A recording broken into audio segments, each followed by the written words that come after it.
Good afternoon, everyone. Welcome to this year's IB Diploma Program's Theory of Knowledge exhibition. This year, our students chose the theme Exploring the Dynamics of Knowledge Interpretation.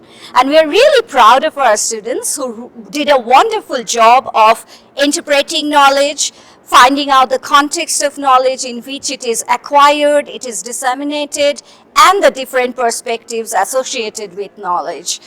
Theory of knowledge is an integral part of the International Baccalaureate Diploma Program, and what it allows the students to cultivate is a skill of critical thinking, not to look at anything in a blind-sighted way, but rather to go deep and find out why that information is being presented, how is it presented, does it make sense? So they really develop a lifelong skill through the theory of knowledge's exploration of the different topics.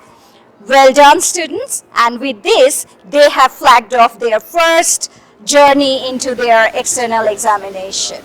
Well done. We look forward to meeting you all on the day. Thank you. The prompt that I chose from my exhibition was prompt number 15, which asks, what constraints are there on the pursuit of knowledge?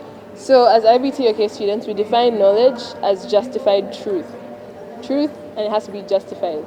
So my prompt literally asks, what are the things that stop us from pursuing different kinds of knowledge? So my first object of exploration is the Klein bottle. My second object is a black hole and the concept of black holes. And my third object is medical insulin. And this is a picture of an insulin vial that I took from one of my friends who suffered with diabetes while we were in school together. And this is what she would use to help manage her condition. So starting with the explanation of the Klein bottle, I want to give you an explanation using a 2D manifold that's called a Mobius strip, right? So what I'm going to do is I'm going to take this pen and draw a line across the Mobius strip, and you're going to notice something very interesting. So as I start to trace around the strip, I'm going to find that I will find myself in the exact position where I started drawing the line. Why is this? Because the strip doesn't have any constrictions, it doesn't have any edges or boundaries. It's a one-sided shape. See, just like that, I'm back where I started. This means that if I was to cut this strip back into a singular piece of paper, I'd have a piece of paper like this, but it has both sides written on. Except we didn't have to go around the boundary, and we didn't have to go through it to get to the other side. So such a manifold, when you get two of them and sew them together, what you'd have is a Klein bottle. Now the issue with the Klein bottle is that it can only properly exist in 4 dimensions. When you look at the 3D representation of a Klein bottle, it kind of looks like it intersects itself at this point, right? But in 4 dimensions, in its natural state, this intersection would not happen. Meaning, if I had an ant and I put it here, it could crawl around all the dimensions of the bottle without meeting a single edge, without having to go through any kind of constriction, any kind of blockage or obstruction to its path. So another example of such a 4-dimensional figure is called the tesseract, which I'll show you in this animation here. What it's doing is that it's spinning on the w-axis, which would exist in the case that we lived in a 4-dimensional world. So such things are quite difficult for us to visualize as human beings because we exist in 3 dimensions. During human evolution, or the theorized human evolution, we have learned to perceive and understand 3 dimensions because we have not needed to see or understand anything higher than that. Meaning, looking at a 4-dimensional shape like that, or trying to conceptualize the idea of this bottle in its 4 dimensions, in its 4 spatial dimensions, would be incredibly difficult because we are wired to think in 3 dimensions. This has been proven by scientists such as Christian Jarrett on behalf of the BBC, and it has been shown that because of our 3D perception in life, we can't understand these things that happen in 4 dimensions. So it's for that same reason that we cannot pursue knowledge that's in a dimension higher than ours. We can understand 2D, we can understand 3D, we can even understand 1 dimension, but we can't go above that. And therefore, our own human understanding and the way that we are programmed, our human cognition, becomes a constraint on our pursuit of understanding. Our own human brains stop us from attaining such knowledge because we cannot understand it. That brings me to my second object, which is black holes. So Albert Einstein was the first person to calculate and speculate the existence of black holes But of recent, they have been proven to exist through math, through physics, and through observation. In fact, recently NASA took the first picture of the supermassive black hole at the center of our galaxy, the Milky Way, and that black hole is named Sagittarius A star. So we know that black holes exist. We also know that their gravitational pull is immense. We know that if you were to get sucked into a black hole, you'd undergo what's known as spaghettification, which is shown in my object, which is a page from my astronomy encyclopedia. But as you can see, a short person would undergo so much spaghettification due to the pull of the black hole that directs the person to the center of the black hole. Now, what we don't know is what is at the center of this black hole. The current theory that usually stands is the theory of the singularity, which states that at the center of the black hole, there's a small mass that contains all the masses of everything that the black hole has sucked up, including the masses that created the black hole. But it's just a theory. We can't prove it or disprove it, and this means that it doesn't count as knowledge, because as we define knowledge to be, it's justified truth. We can't justify this information because we don't have the necessary resources. We don't have the resources to conduct an excursion to that far out in space, first of all, more so to pass the point of the event horizon on a black hole. We don't have the resources for a machine or any kind of object that would actually sustain the gravitational pull of a black hole, and therefore, in our current time, we can't know what's at the center of a black hole. We can't know what exactly would happen if you were to get sucked into a black hole, because we don't have the methods and tools necessary for such an experiment to occur. And then for my third object, I chose insulin, and I gave you the background of this. My friend used to use it to contain her diabetic condition while we were in boarding school. I can't have it here physically because it's quite expensive and hard to come by. But the perspective I have on this is ethical considerations. So Frederick Banting conducted the first successful extraction of insulin by removing the pancreases of several dogs. So he killed these dogs and took out the pancreas, and the pancreas is the gland that secretes this insulin, right? So he killed these dogs, and he was able to perform the very first successful secretion of extraction of insulin. So that brings about the question today of our own ethical considerations. Today you can't go around and do experimentation on animals or human beings, any kind of experimentation, because we know that that's ethically and that's morally wrong. It brings about the conflicts between consequentialism and deontology, where in consequentialism, if your outcome is worth it, if your outcome is good, just like the same way that insulin now today saves so many people's lives, especially if they're living with diabetes, it outweighs the bad that was done in the murder and the killing of these dogs. That's the idea behind consequentialism. But in deontology, we believe that what's right is right and what's wrong is wrong, and you must stay away from what's wrong. Currently, in today's world, we follow a more deontological perspective because we know that what's right is that you cannot risk the lives of animals or human beings for testing of such kinds. But instead, we can use technology to model some of the reactions that a human or an animal would have to certain drugs, to certain substances, rather than testing it out on a real human being. But then that makes you ask yourself, does that then mean we should discard of all the knowledge that we gained unethically?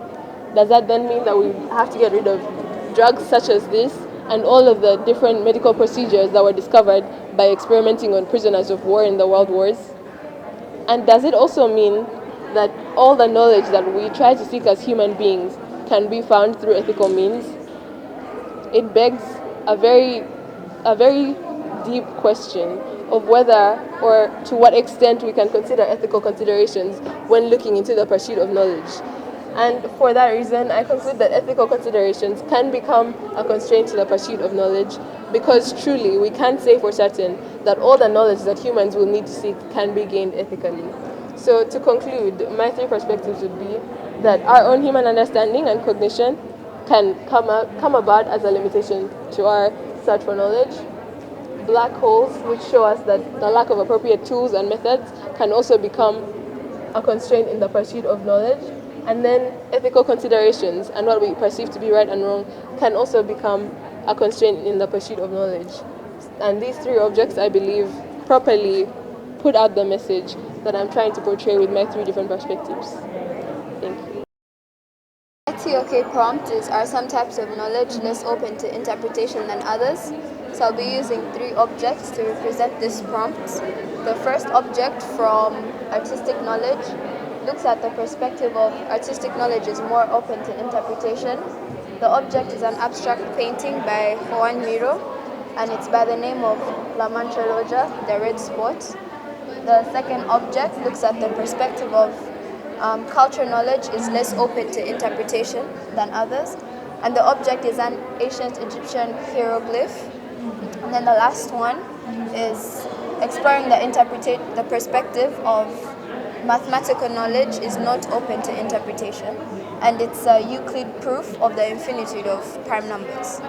So to explain the first object, many of us know that art is subjective, and it depends on your beliefs and values or your culture or probably your religion. So how you would interpret this painting really depends on you. It depends on your personal opinion or your ways of knowing. Many could draw different conclusion or different interpretations from this. Some could say it's just two colors that I see, red and black. I can't really drive a conclusion from this. Some could draw another interpretation, so it depends on you. So various interpretations can be drawn from artistic paintings, making it more open and very open to interpretation.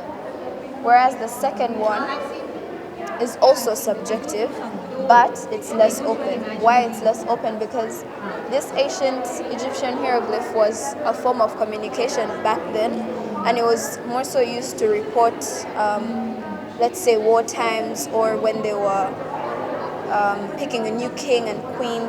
So it was just used to report those events that happened. But people of Egyptian descent or of Egyptian culture could possibly understand what this is. But if you're not from this culture, from the Egyptian culture, you can't really know what they're trying to say or what they're trying to mean. You just see an image and you wouldn't really know what it's trying to say. Or if you've studied the ancient Egyptian culture for a while, then you could derive an interpretation from this. So this is more of a 50-50. The 50% is that you can derive an interpretation from this, but it can only come from either you being a descendant of this culture or you studying the culture. The other 50% is you really can't know what they're trying to say. So it's less open. The last one is a Euclid proof of the infinitude of primes. So unlike these two that I've just told you about, math is not affected by the ways of knowing. Math rather depends on logical reasoning and evidence and justifiable knowledge. So this claim by Euclid proof needed evidence for us to be able to say that yes, Euclid was right and prime numbers are infinitude. But otherwise, you cannot make a counterclaim and say that this is not true unless you have evidence and justifiable knowledge. You cannot really drive another interpretation from this. The only interpretation that you could possibly understand is what Euclid is telling you. So other than what Euclid is telling you, you cannot derive any other interpretations from this. So this proves that math is not open to interpretation. Yeah. Thank you. This is my first object, and this is a toy that I got from a Kinder Joy chocolate. Okay, so my object, when I do that, it moves, right? So why does this happen? So this happens because of Newton's first law of motion, also known as the law of inertia, which states that any object in motion will stay in motion at constant speed, and any object at rest will stay at rest unless acted upon by an external force, right? So in this case, I'll be applying a force to the object, causing it to move. And the fact that there's an external force acting upon it is what causes it to then stay still, right? So pretty self-explanatory that the expert in this scenario would be Isaac Newton, also one of the most well-known physicists of all time. Now, how did Isaac Newton help us acquire or consume knowledge, right? So this law of inertia in specific has allowed us to understand much more than just what happens on Earth. It has explained planetary motion under astrophysics. So So we all know that planets are in constant movement at a constant speed. And before, we never understood why this was. I mean, why is it that the sun is in one place and the planets are moving, right?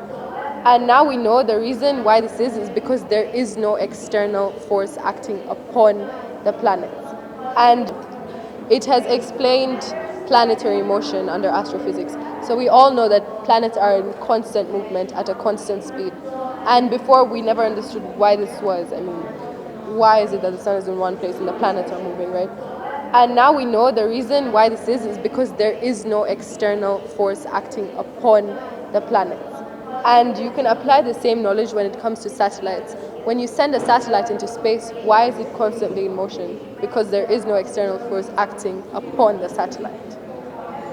So in this case, we can see how Isaac Newton, as an expert, has helped increase the scope of knowledge within the area of physics and helped us as individuals acquire and consume this knowledge by sharing with us the law of motion, right? Now, my second object are these two books. So first is a book called Kim, written by Rudyard Kipling, and the next we have The Fat Black Woman's Poems, written by Grace Nichols. So Rudyard Kipling is actually a very well-known British writer, as we all know.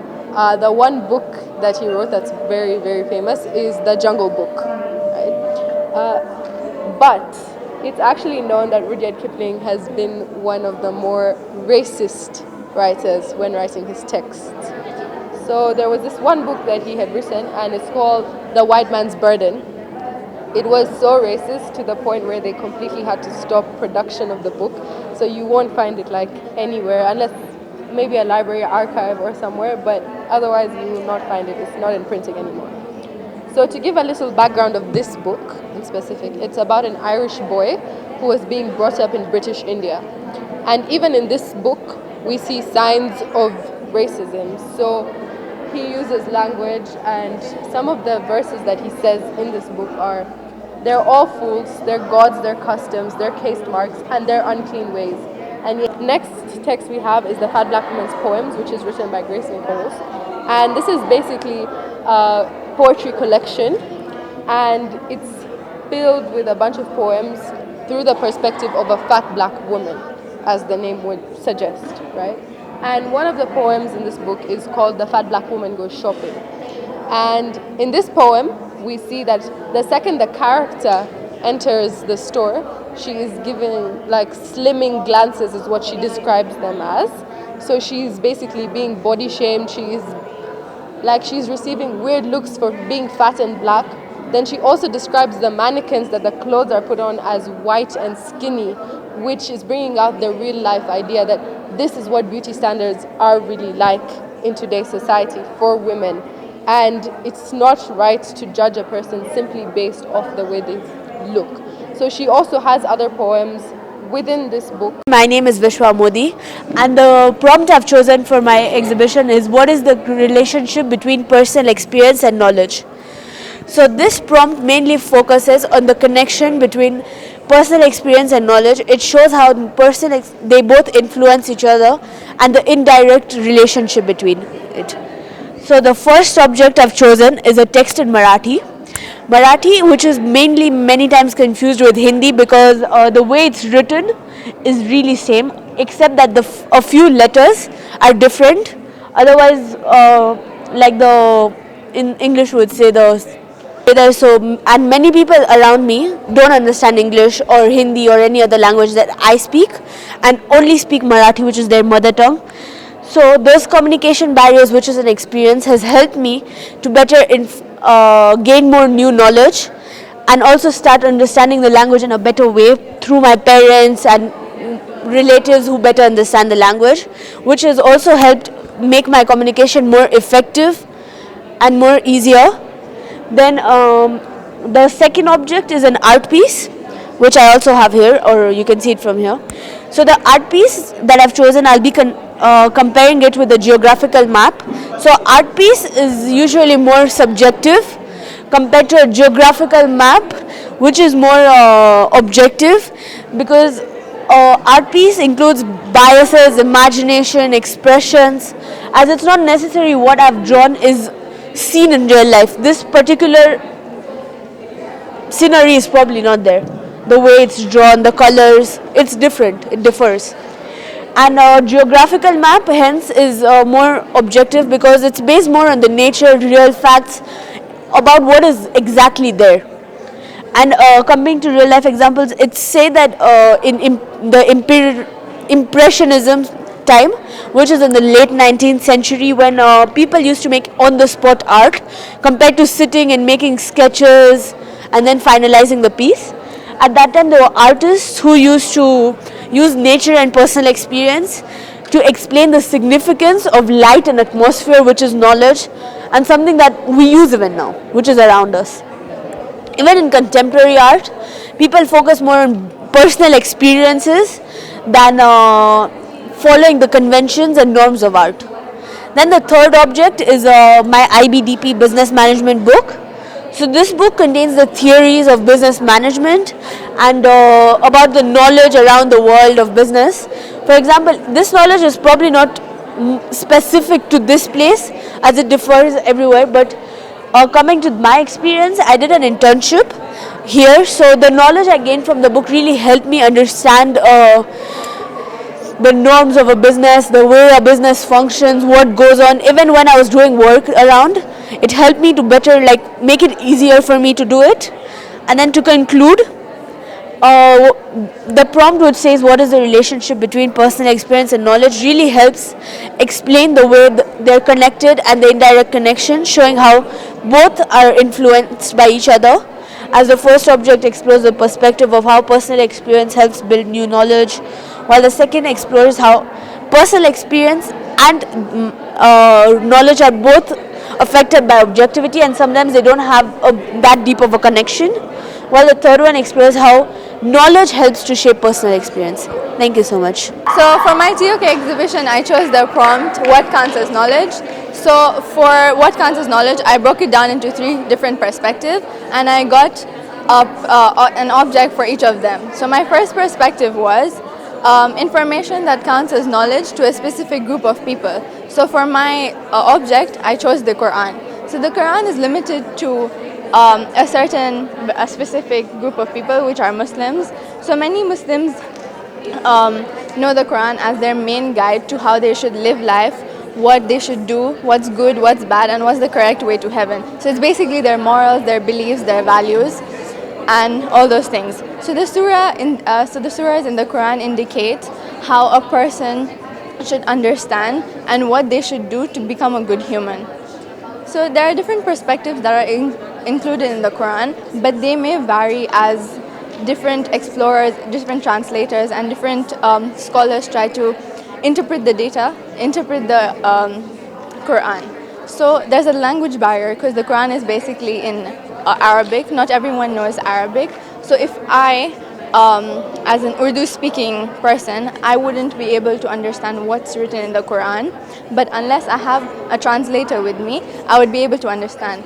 But there's a certain thing that translators might not be efficient for, because the true key meaning of Quran may just be understood by people who know the real Arabic. The other thing is there are different things in the Quran, but they may differ as a perspective to Judaism, Christianity, Hinduism, because in Quran it says in Surah Al-Ikhlas that no one is born from Allah, neither is he born from anyone. But Christianity, people believe that Jesus is the son of God and Mary. So it's the same perspective, but it's just distributed between 2 different religions. Another example can be that people think that Jesus was crucified, but in the Islamic tradition, Muslims believe that Jesus was not crucified. He was taken to the heavens by God, and he will come back at the day of judgment to tell us what really happened. And God sent a lookalike of him who was then crucified. So it's basically how you interpret Quran and how you find the real meaning of Quran. So my second perspective was some knowledge is open to everyone. So my object was manuals. I chose the manuals because they're open to a number of people, because of the majority of people and the majority of languages a manual holds. Have you ever used a manual? No, because in our generation we have AI, we have Google. Anything happens, we'll just run to Google and we'll just understand what's written in there. But due to the manuals being in different various languages, everyone is open to it. For example, if I have a problem in my laptop, I would go to Google and then ask it what's wrong with my laptop, but it may not give me the perfect solution for it. But unless I go to the laptop's box and I look at the manual and I understand what's written in there, I may be able to get the solution for it. As I said, AI is very common nowadays and everyone uses ChatGPT and Google. But as generations progress, we have new technologies coming up and we have different versions of what we had before. So everything keeps changing and changing. So when we just trash away a manual because we think it's not relevant, but for us, to get the perfect efficiency and the perfect use of our devices and our appliances, the perfect use is our manuals that come with it. So for my third perspective was some information is sanctioned or authorized to the whole world. So I chose the Oxford Dictionary. The Oxford Dictionary has been used for various reasons, searching up words, pronouns, adverbs, sentence making, all those things. And it's used across the whole globe. Scholars, writers, novelists, and teachers, students, businesswomen, businessmen, everyone uses it on a daily basis. The thing is that the Oxford Dictionary is valuable to us because we know that it's reliable.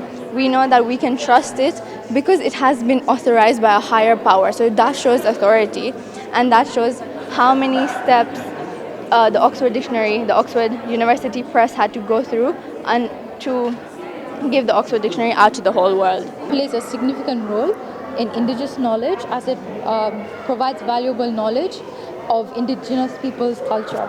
So this is done by telling folk tales to the children and teaching them life lessons and morals about the world. So one of the folk tales that I found significant in the book was called How the Tortoise Got Its Bumpy Shell. So I'm going to summarize it. So all the birds were invited to a feast in the sky, and the tortoise was regarded as cunning and wise, and he heard about it. So he went to the birds and asked them if I can come along, and they refused, saying that he was ungrateful and mischievous. But the tortoise manipulated and convinced them, saying that he was a changed man and he won't cause any trouble. However, they believed him. So each bird gave their own feather to the tortoise to make two wings for him. So they flew to the sky, and when they reached, the tortoise lied to them that there's a certain custom that visitors, they should change into a new name. They should change their name. And he called himself All of You. So his name was All of You. So when the host came, the tortoise asked them, who have you prepared the food for? And the host said, for all of you. So the meaning for everyone that came. But when he said all of you, then the tortoise told the birds that they prepared it for me, so I get to eat the food. And the birds ended up not having any food to eat. So they were all angry, and they took away their feathers from the tortoise. So he wasn't able to go back home. So he asked one of the birds to send a message to his wife, saying that tell my wife to place all soft things on the floor, on the ground, so that when I fall, I have a safe landing. However, one of the birds, parrot, he told his wife to place all the hard things on the ground. So when the tortoise fell, his shell broke into like different pieces, and the medicine man fixed his shell into like an uneven, bumpy shell. So this is a folktale that shows how the tortoise got its bumpy shell. However, it's just imagination. It's not real, but it just teaches the children that there are people who manipulate you and are greedy and use you for their selfish reasons. And also it symbolizes the colonizers represented by the tortoise and the Igbo people represented by the birds. And there's also symbolism in the book that the author uses to portray the Europeans who colonized the Igbo people. So they say in chapter 15, they say that the locusts are arriving, and they refer to the white people that were coming to the village. And one of the men says that I want to eat the locusts, I want to eat them. And when they said that I want to eat them, it's just suggesting that the missionaries were harmless in the beginning when they came. Okay, so my TOK prompt are some things unknowable, and my first object is called the Baghdad Battery, which takes on an archaeological perspective. Some workmen found these could have actually helped us figure out what that battery or what that jar was used for. Some people think it's a battery, and some people think it was used to conduct electricity because it looks like a battery. And other people think it was used to store papyrus and written scripts as well. However, we also don't have the batteries since during the US invasion, the Iraq National Museum was also ransacked, so we don't know if it was destroyed or stolen, and we have no clue on what it was actually used for, so we can only form theories on what it actually was. However, maybe in the future with more methods and tools, we could figure out what it was used for. Either ways, it is really unknowable what exactly they used it for, how they used it for. My second object is a character named Susan's Story. This takes on a literary perspective where the Chronicles of Narnia is my favorite book. There are these different characters that go on an adventure, and in the last book, they all round up for one last fight, with the notable exception of a beloved character named Susan. She's my favorite character. They only say that she is no longer a friend of Narnia, so we don't exactly know what happened to her. While everybody's story was finished, her fate is still undecided.